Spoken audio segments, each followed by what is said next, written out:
For instance, animal rights, we're hot on now, which is becoming a little bit more of a new issue because people say animals, what's that got to do with anything? It's nothing to do with humans. Paul McCartney has spent a lifetime writing, performing, and reflecting on the songs that define the Beatles. With over 200 compositions credited to his name in the band's catalog, narrowing that body of work down to a few favorites is no small task. Yet a viral claim has made the rounds suggesting that at age 80, McCartney finally declared his 6 favorite Beatles tracks. Out of, I think it's about 300 songs that John and I wrote together, we never had a dry session. Like most myths that spread quickly, the truth is more complicated, and in some ways more interesting. While McCartney has never published a formal list, he has dropped hints over the decades in interviews, podcasts, and casual conversations. Sometimes his choices are expected, like Yesterday or Let It Be. But other times, he has surprised fans by naming quirky B-sides, songs overlooked by critics, or tracks remembered for laughter rather than polish. What emerges from these scattered comments is a fascinating portrait of McCartney as both songwriter and fan. Someone who values humor as much as craftsmanship, and who can be as nostalgic about a forgotten recording session as he is about his most beloved ballads. So let's set the record straight. And so when someone who you've lost comes back to you in a dream, it's a miraculous moment, because you... Here are 6 Beatles songs that Paul McCartney himself has singled out as favorites, with the real quotes and stories behind them. Number 6, You Know My Name, 1967. When Paul McCartney is asked to pick a favorite Beatles song, many expect him to mention a masterpiece like Hey Jude or Yesterday. But in a 2020 Apple Music conversation with Zane Lowe, he startled fans by naming a strange little B-side. You Know My Name, Look Up the Number. Released as the flip side of Let It Be in 1970, it's hardly the track most people would expect him to cherish. Yet, Paul lit up when describing it. It's this zany little B-side that nobody knows. John and I just had so much fun making it. What's his name? Juan Rodriguez. There must be a million Juan Rodriguez. It's like John Smith or something, isn't it? It was, when I was at school, we used to write to each other. I don't know what happened to him. But he knew I was in the Beatles, he wrote to me. The song is, by design, ridiculous. Instead of a polished ballad or anthem, it's a surreal comedy sketch in musical form. Paul and John slip into goofy voices, parody nightclub crooners, and even mimic a lounge act with absurd seriousness. For McCartney, that silliness is the point. It captures the joy of being in the studio with Lennon, unburdened by expectations, simply enjoying themselves.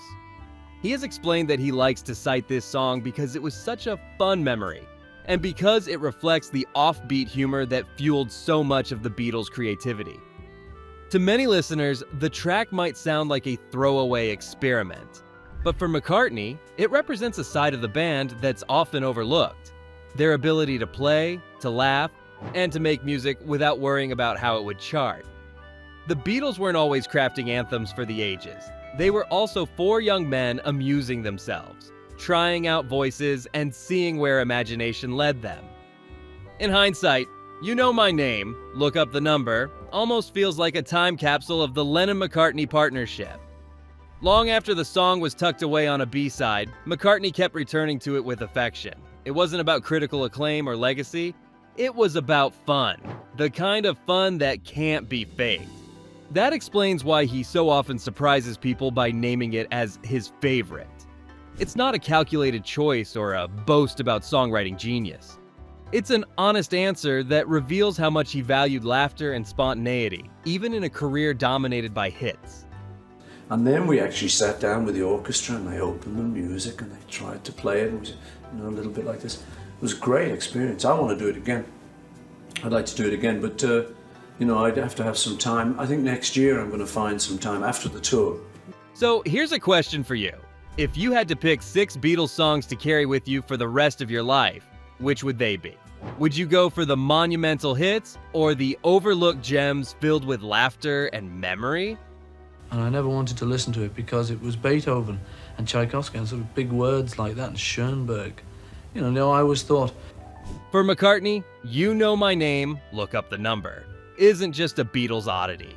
It's a reminder that sometimes the songs that mean the most aren't the ones that top the charts, but the ones that capture joy in its purest form. Number 5. Here, There, and Everywhere. If McCartney's affection for You Know My Name shows his playful side, then Here, There, and Everywhere reveals his romantic and deeply musical heart. Written during the sessions for Revolver, the track has long been one of Paul's proudest achievements. On his podcast, McCartney, A Life in Lyrics, he confessed that if pressed to name his favorite Beatles song, this might be the one. He vividly remembered writing it in a quiet, almost secretive moment. I look back on it and think, yeah, you were a good collaborator, yeah, it was good. At the time, it just felt good, and we respected each other, So sometimes I bring something in, you go, well, there you are, that's it. While waiting for John Lennon to wake up one morning, Paul sat by John's pool with his guitar and began strumming chords. Out of that idle time came one of the most tender melodies in the Beatles catalog. I would go out to John's pool and sit around, wait for him to get up, and then while I was waiting, I wrote, Here, There, and Everywhere, he recalled. What makes the song stand out to Paul is its structure. He has often compared it to the elegance of Irving Berlin's Cheek to Cheek. In interviews, he has pointed out how the tune moves through unexpected key changes, creating a sophistication that belies its apparent simplicity. Relearn the words? Some of them, yeah. To relearn them. Well, after like 20 years, you forget, how much do you remember from 20 years ago? I know the words of most of your songs. Oh, well, no, this is one of the problems, because the people in the audience do know them better than me. But it was quite funny, actually. We were in Europe. This wasn't just another love song. It was a carefully crafted piece of music that demonstrated Paul's growth as a composer. Lennon himself once admitted that Here, There, and Everywhere was one of his favorite McCartney songs, calling it one of the few things he ever wrote that I really liked. That rare endorsement underscores the track's power, even among bandmates who were often critical of each other's work. Over the years, Paul has returned to the song countless times in live performances. Even in his later concerts, you can hear the emotion in his voice as he delivers its gentle refrain. Unlike Yesterday, which he sometimes jokes has been overexposed, Here, There, and Everywhere still seems to carry a freshness for him. It's a song about being fully present in love, about the joy of simply existing alongside someone. And that sentiment never grows old. For fans, the song represents McCartney at his most sincere. No studio trickery, no elaborate production, just melody, harmony, and heart. Its placement on Revolver alongside tracks like Tomorrow Never Knows shows the Beatles' range. From psychedelic experimentation to pure, timeless romance. If you could only keep one Beatles ballad, Yesterday, Let It Be, or Here, There, and Everywhere, which would it be? Would you choose the song most famous, or the one Paul himself quietly treasures the most? For McCartney, the answer is clear. It's high class, that. It's very high class, highbrow. And that kind of way, I always used to think of it. I used to think, well, that's very clever, all that stuff. Among all the classics, Here, There, and Everywhere stands as his personal favorite creation. A love song that marries craft with intimacy, proving that sometimes the quietest tunes are the ones that endure. Number 4, Let It Be, 1970. If there is one Beatles song Paul McCartney can never escape, it is Let It Be. More than 50 years after its release, it continues to echo through stadiums, television specials, weddings, funerals, and every kind of gathering in between. In a 2020 Apple Music conversation with Zane Lowe, Paul admitted that it is probably the song he has heard more than any other in his life. From start to finish, how important was it that this came out before the end of this year that none of us will ever forget, many of us want to forget, but that ultimately kept within the tradition of the end of a decade, start of a decade? Yeah, that was good. I didn't realize, of course, I never count. So someone said to me, well, that's great. You did McCartney in 1970. I said, oh yeah. It's all over the place, he said with a laugh, acknowledging that its ubiquity has made it impossible to avoid. The origins of the song are deeply personal.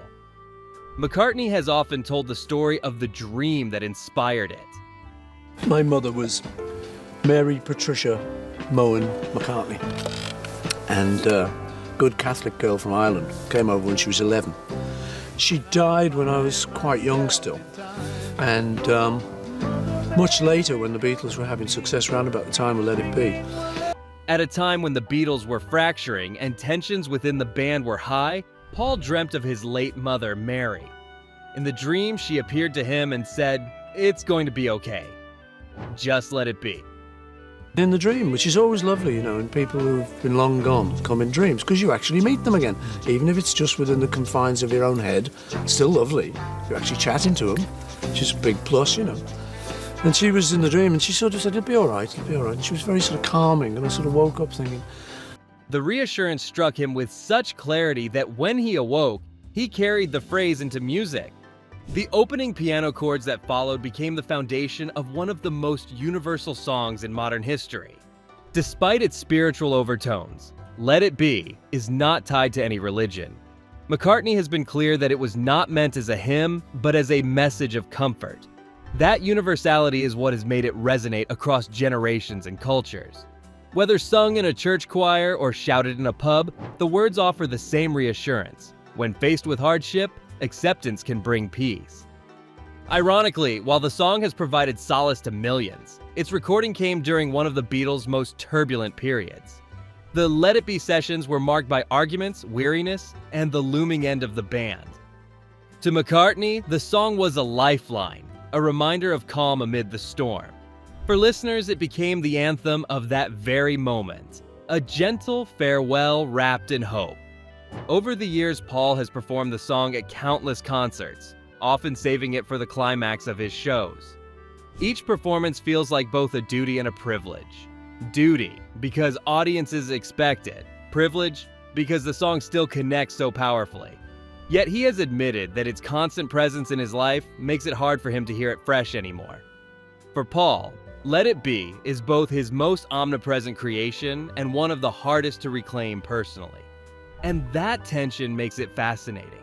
To the world, it is untouchable. To McCartney, it is both precious and inescapable. So here's something to consider. If you wrote a song that became this universal, would you still cherish it? Or would you, like Paul, feel worn down by hearing it everywhere? For McCartney, Let It Be will always be tied to his mother's voice, to that dream of comfort.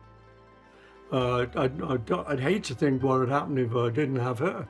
But yeah, it was very dark. You know, you think about it, you're a kid and you join a little group called the Quarrymen, and you're goofing around and you're learning to be a kid in a group.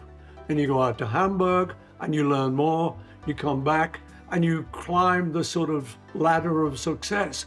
Even if he hears it daily, even if he sometimes feels weary of its fame, he knows that at its core it is a gift, not just to him, but to everyone who listens. Number 3. Yesterday, 1965. Few songs in history have traveled as far and wide as Yesterday. Written by Paul McCartney and released on Help. In 1965, it has been covered more than any other song ever recorded, with thousands of versions ranging from orchestral renditions to rock interpretations. For many listeners, it is the Beatles ballad, the track that best showcases Paul's melodic gift. Yet McCartney himself has a complicated relationship with it.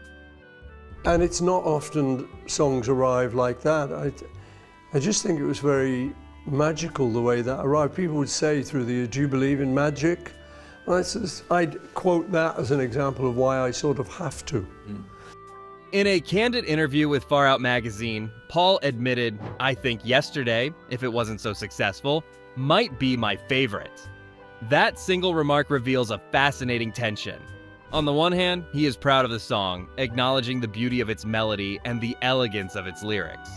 On the other, its overwhelming success has made him wary of embracing it too openly. I gave him an answer, and then it was blown up. I mean, you know, I just spoke the truth, and it's sometimes pain. Yesterday has become so ubiquitous that Paul sometimes feels it no longer belongs to him. The origin of the song is as legendary as the tune itself. McCartney has often recalled how the melody came to him in a dream. He woke one morning with the music already in his head and initially thought he must have unconsciously borrowed it from somewhere. For weeks he played it for friends, asking if they recognized the tune. When no one could identify it, he realized it was his own. That's quite unusual, I think. I think what's maybe unusual is remembering it. Because I know I know a lot of like people who say, "Oh, you always forget a dream." Yeah. What if you'd forgotten yesterday? Yeah. So well, you would never know that you did. I wouldn't have known I forgot it, but I would have forgotten it. Yeah. At first, the working title was Scrambled Eggs, with placeholder lyrics that he sang while refining the composition. Eventually, the song took its final shape as the simple, aching ballad we know today. Its success was immediate and staggering. Unlike most Beatles songs, Yesterday was recorded with a string quartet accompanying Paul's solo vocal and acoustic guitar. John, George, and Ringo didn't play on the track at all. So they had him on TV saying, "Why did you say this? Why did you say Almost this?" like that situation. Yeah, but they kept asking him, "Did you take it?" So he says, "Yeah." But on TV he says, "Well, you don't print this bit of film, man. I mean, I don't want to tell anybody about it. Almost It's like private, the situation with the right." Christ statement. That arrangement gave the song a timeless, classical quality, one that made it stand apart from the band's rock and roll roots. Over the decades, Paul has performed the song at nearly every stage of his career, and yet he often approaches it with a mix of reverence and anxiety. He has described feeling nervous before launching into the big one, knowing that audiences hold such high expectations. It is, in many ways, both his proudest achievement and the heaviest burden. Well, I didn't think it had affected me musically. I just knew it was a tragedy. For fans, Yesterday has become a shorthand for McCartney's genius, a song that seems too perfect to have come from one night's dream. For Paul, it is a reminder of the double-edged sword of success. The very thing that makes it beloved by millions also makes it difficult for him to claim as his personal favorite. Do you think a song can become too famous for its own creator to love? If you had written Yesterday, would you treasure it or feel weighed down by its reputation? For McCartney, the answer shifts with time. He may hesitate to call it his favorite, but he never denies its place in history. And to lose your mom at 14 is, not easy. So it was just very difficult for a few years, just trying to come to terms with it. But then I found music. Whether he embraces it fully or not, Yesterday will always be the song that defines his gift for melody, simplicity, and timeless emotion. Number 2, Fixing a Hole, 1967. Among the vast catalog of Beatles songs, Fixing a Hole might not seem an obvious favorite for Paul McCartney. Released on Sgt. Pepper's Lonely Hearts Club Band in 1967, it doesn't carry the same fame as Yesterday or the cultural weight of Let It Be. Musical papers, which you used to read, started to slag us off because we hadn't done anything, because it took 5 months to record. And I remember with great glee seeing in one of the papers, "Oh, the Beatles have dried up. There's nothing coming from them. They've been in the studio, they can't think what they're doing." And I was sort of sitting rubbing my hands saying, "You just wait." But for Paul, this track has always held a special charm. He has spoken fondly about its origins and recording, explaining in his biography many years from now that it was a song he genuinely enjoyed creating, both for its message and for the unusual night that accompanied it. The metaphor at the heart of the song is deceptively simple. Fixing a hole in the roof becomes a symbol for repairing the mind, keeping out negativity, and making space for freedom. McCartney has described it as being about the joy of allowing thoughts to wander without interruption. In an era when the Beatles were exploring new sounds and ideas, the lyrics captured Paul's determination to live creatively, free from distraction. It's about the hole in your head where the rain gets in and stopping your mind from wandering, he once explained. The recording session, however, came with a twist worthy of Beatles legend. On the evening of the session, a stranger knocked on Paul's door claiming to be Jesus. Rather than sending him away, McCartney, ever curious and open to unusual encounters, invited the man along to the studio. The stranger sat quietly through the recording, watching history unfold as the Beatles laid down one of their most whimsical tracks. Paul later laughed about the incident, but it perfectly illustrated his openness to the unexpected and his belief that inspiration could come from anywhere. Musically, Fixing a Hole is light, bouncy, and understated compared to some of the more elaborate productions on Sgt. Pepper's. Yeah, a bit, but there's nothing you can do about it, so I don't get really annoyed. It's just one of those things, when you reach a certain level of fame. Like with the Beatles, once we split up, there were just a lot of people offering a lot of money and saying, we'll get back together for me then. Yet, that simplicity is part of its appeal. The track feels like a window into McCartney's mind at the time, playful, reflective, and determined to embrace the oddities of life rather than shut them out. Over the years, Paul has looked back on Fixing a Hole with fondness, recalling it as one of those songs that came easily and carried meaning without strain. It may not be a global anthem like Yesterday, but it remains a personal favorite because it reflects his philosophy. Fix what's broken, make room for creativity, and keep going. So here's a curious thought for you. If you were recording one of the most famous albums of all time, and a stranger appeared claiming to be a prophet, would you send him away or, like Paul, invite him in to watch? For McCartney, the answer was simple. He opened the door, let the man in, and carried on making music. And that openness to experience, to humor, to the unexpected, is part of what makes Fixing a Hole one of his enduring favorites. Number 1, And Your Bird Can Sing, 1966. Topping Paul McCartney's surprising list of favorite Beatles tracks isn't a chart-topping anthem or a universally beloved ballad. Instead, it's And Your Bird Can Sing, a song tucked away on Revolver in 1966. The track itself is an energetic, guitar-driven piece remembered for its chiming riffs and Lennon's enigmatic lyrics. But for McCartney, the real treasure lies not in the studio version everyone knows, but in an outtake later released on Anthology 2. That alternate take features McCartney and Lennon attempting to double-track their vocals. The problem? They couldn't stop laughing. And John? Mm-hmm. Yeah, we were competitive, yeah. Not openly, but we later admitted, so Paul's written a good one there, I better get going. And I would similarly, that's a bit good, right, here we go, come on. If he'd have written Strawberry Fields, I would write Penny Lane, he's remembering his old area in Liverpool, so I'll remember mine. For reasons lost to time, maybe fatigue, maybe an inside joke, maybe just the infectious energy of the moment, the two break down again and again, giggling uncontrollably as they try to deliver the song. What might have been a frustrating session instead turned into one of the most joyful recordings in the Beatles' archive. When the Anthology series was released in the mid-1990s, fans were treated to that laughing version for the first time. McCartney later said it was one of his favorites on the collection because it captured something the polished albums rarely revealed: the sheer fun of being in the Beatles. It's one of my favorites on Anthology, Paul explained, because it's fun to hear us get a fit of the giggles. For a man whose career has been analyzed, dissected, and mythologized endlessly, that simple memory of laughter is priceless.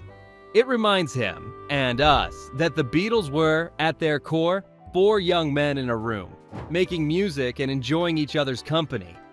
The world may remember the band as cultural revolutionaries, but Paul treasures the human moments, the shared smiles, the mistakes that turned into magic, the sound of friendship preserved on tape. Musically, And Your Bird Can Sing is already a gem. Its layered guitars and buoyant energy showcase the band at their creative peak during the Revolver sessions. But the outtake reveals another truth, that even at their most experimental and ambitious, the group never lost their sense of humor. For McCartney, that laughter is as much a part of the Beatles' legacy as any groundbreaking production technique. So here's a question worth pondering. If you had the choice to remember your career by its greatest public triumphs, or by its private, joyful moments, which would you choose? For Paul McCartney, the answer seems clear. While millions still debate the meaning of Lennon's lyrics in And Your Bird Can Sing, Paul hears only the laughter he shared with his closest collaborator. And that sound, more than any chart position or critical praise, is why he ranks it among his very favorite Beatles songs. When fans see headlines claiming that Paul McCartney has revealed his 6 favorite Beatles songs at age 80, the truth is never quite so simple. There is no neatly packaged list written down by Paul himself. The most precious part was the guys, the band. That was definitely the most precious thing, that we were a good little band, you know? I mean, it sounds like an understatement, but that was the anchor of everything we did. If we sat down to just do a little bit of a jam or something, because we'd come up together from Liverpool. Instead, what we have are years of scattered interviews, podcast reflections, and spontaneous answers, each pointing to the songs that, for one reason or another, have stayed with him. Taken together, though, those choices tell a story. They reveal the many sides of McCartney, the playful prankster who treasures the offbeat chaos of You Know My Name, Look Up the Number, the romantic craftsman proud of the tender perfection of Here, There, and Everywhere, the grieving son who found comfort in the dream that inspired Let It Be, the songwriter both blessed and burdened by the success of Yesterday, the curious soul who let a stranger watch him record Fixing a Hole, and finally, the bandmate who still laughs when he hears the outtake of And Your Bird Can Sing. For McCartney, the answer has already been given, through stories, not lists.